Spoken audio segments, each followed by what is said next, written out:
reaches back to her loving self.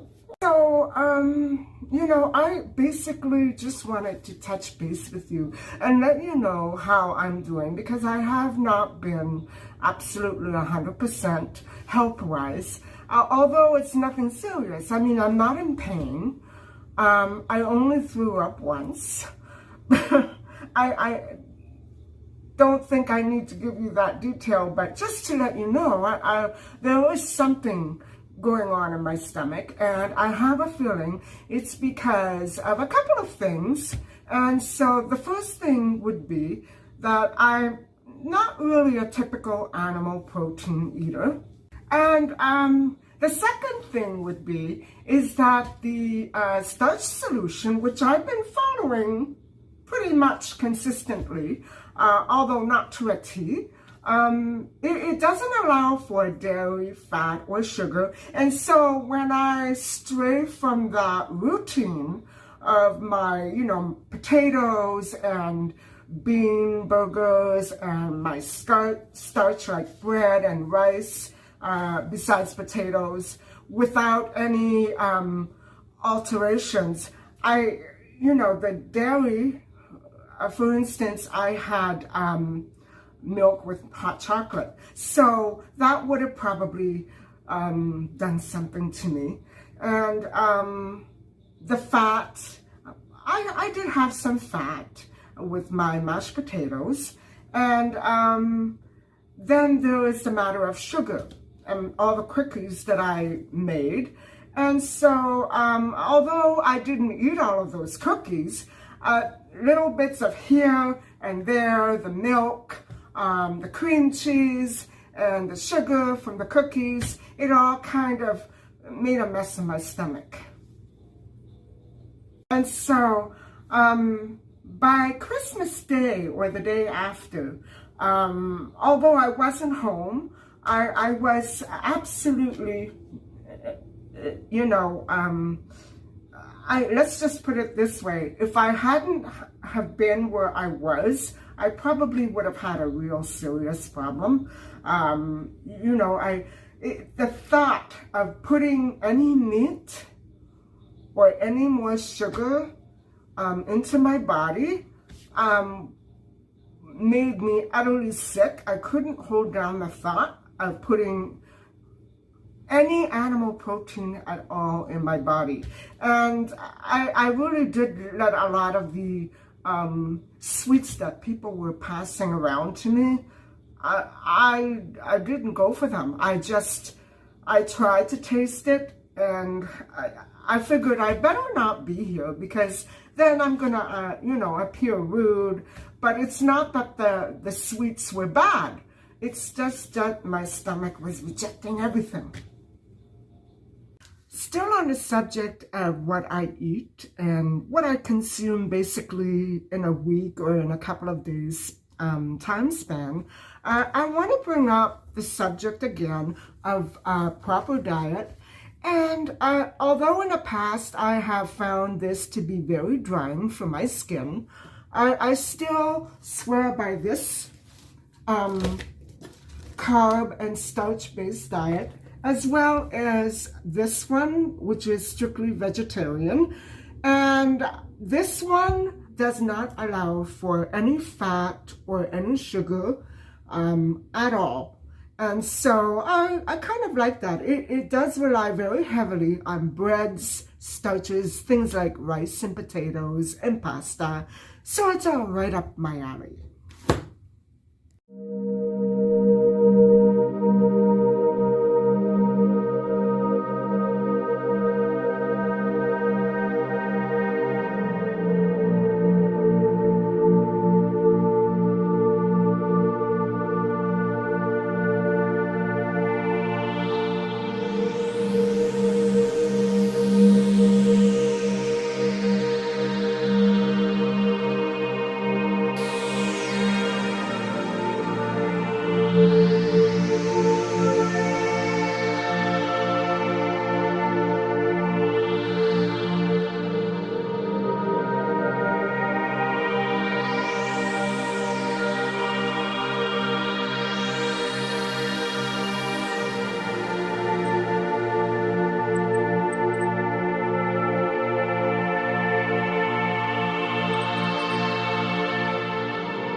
Welcome to my channel. Hi guys, and welcome back to my channel. And I guess you can call this episode, related to food, my food fads. And so, if you recall, in another recent episode that I did, I believe it was a missing kid series, and I was trying to tell you how I felt and how I spent my holidays health-wise. And I did try to tell you that I didn't have an appetite, and that was one big symptom. Another symptom that I am experiencing is that I have such a craving for sour foods. Not sweet, sour. Mouth-puckering sour. For foods, for example, such as pineapple, vinegar, lots of vinegar, pickles, pickled vegetables, you name it, I want it sour. Now, the only thing that I can think of that is causing me to not have much of an appetite and go for very sour things is that I have or probably developed somewhat close to the same condition or similar condition to what I had developed about 2 years ago during the pandemic. And I'm going to explain that to you. When I first began this channel, I was in the middle of trying to cure a very severe case of stomach. I don't know how to explain it. The symptom then was a very full and tight feeling right up here after just a couple of mouthfuls of dinner. And so back then I was a little more into animal protein than I am now. And so maybe it's related to that because over the holidays, I tend to lean a little more towards animal protein than I normally do. And so it began around 2020 of December, and it persisted all the way up until June. And I chalked it up then as to the fact that I had a lot of dental work done that year and the following year due to a crown falling out. And I had a lot of dental work. I had a root canal, I had a placement, a replacement, and it took quite an awful lot of months. And so throughout that period, I wasn't feeling that great with my stomach. To make matters worse, I had an accompanying symptom that drove me up a wall, and that was what you might call the burning mouth syndrome. And when I say burning, I mean searing, stabbing, sharp pains traveling all across my mouth, from my upper to lower to right to left gums. Guys, I couldn't sleep.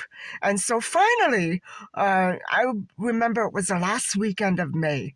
I broke down and went to see a doctor, and he tried to explain to me that he wanted to explore other options.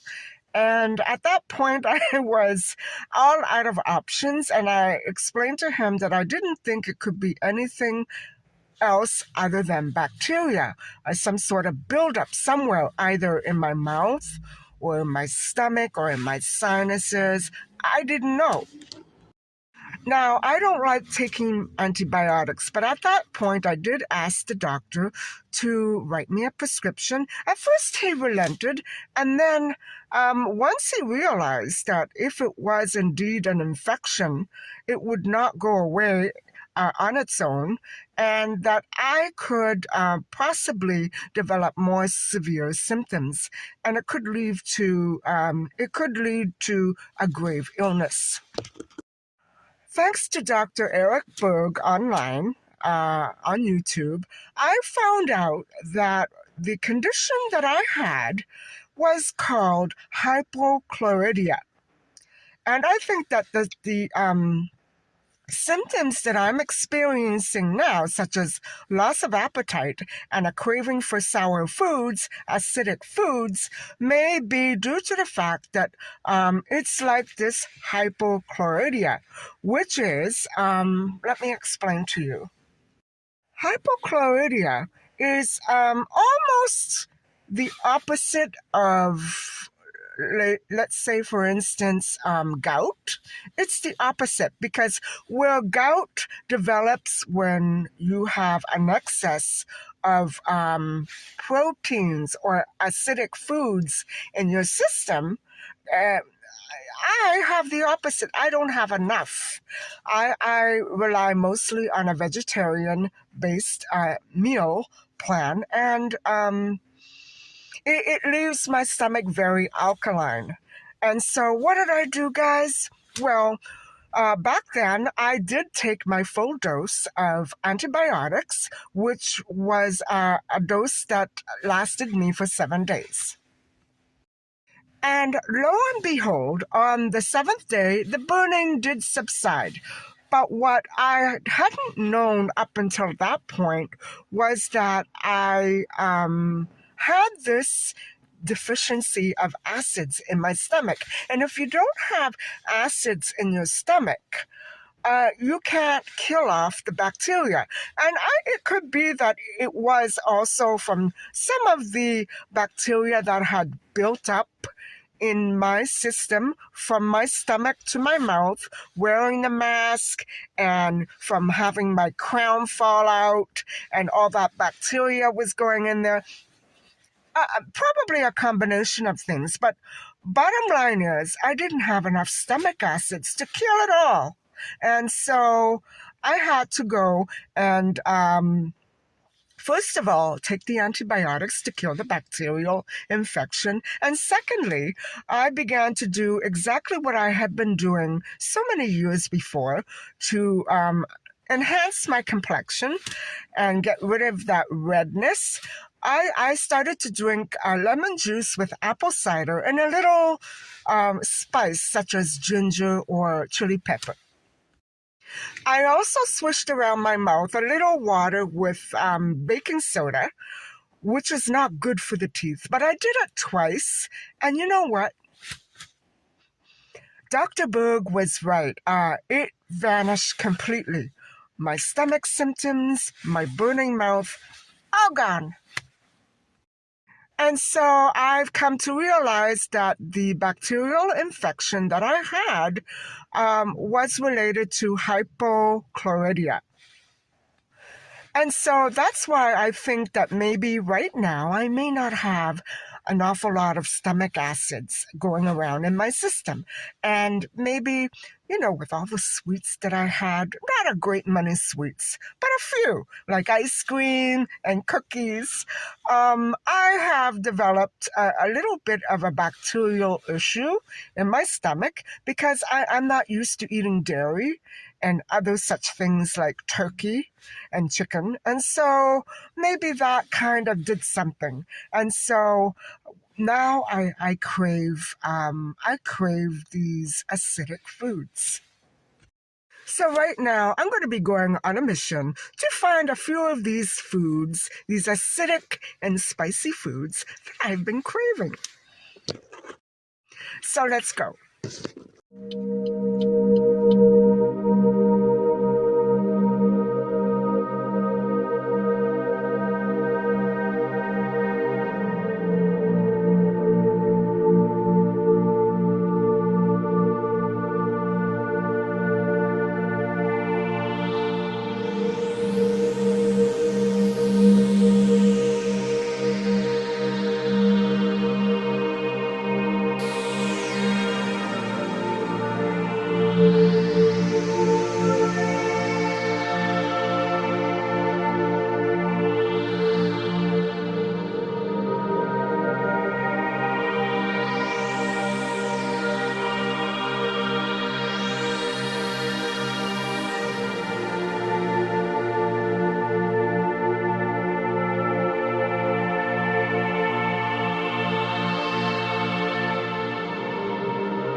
And so I have been looking high and low for these specific foods. I don't know why I'm craving them specifically. They're not fatty. I didn't buy the fatty kind, but it just floors me. I don't eat like this unless there's something off about my situation with the stomach. You know what I'm saying? So yeah, I did pick up a few things, and this is what I got. So I've been really craving salads and tangy things to put inside of my salad. I don't eat salads with fruit, although I like fruit. I never put them together. I eat them separately, but these definitely, they go in my salad. And I just love that relish. It is so good. And I got some of these. I do like spicy as well as sour, and particularly now, I don't normally eat like this. I keep saying that, but I don't think you believe me. And yes, I love these. I just love these things in my salad, and that is one of the first things that I really want to snack on. Also, these crackers, I couldn't resist the lime. I have to try them. And now I'm going to try to figure out exactly what I'm going to have for dinner tonight. I will have a salad, but that's not counting my dinner because I haven't eaten since last night, and it's now 5 p.m. So I think I'll have a snack before dinner. What do you think? As for dinner tonight, I'm going to be having some of these with some fresh marinara sauce.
And most important,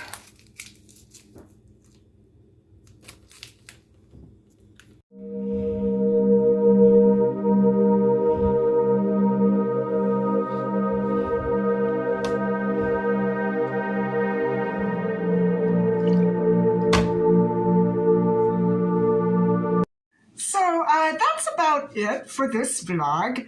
I just felt that you guys needed an update because I haven't been feeling myself, and I do like to keep in touch with, more for documenting my own health ups and downs. I refer back to this maybe next year or in a few months just to see how I got through this icky stage that I went through over the holidays. And so I hope that you've enjoyed this update on what I eat basically in a day, and how I'm liking it sour instead of sweet. never really did go for sweet anyway. And so, thank you very much for watching. And please don't forget to subscribe. Bye-bye.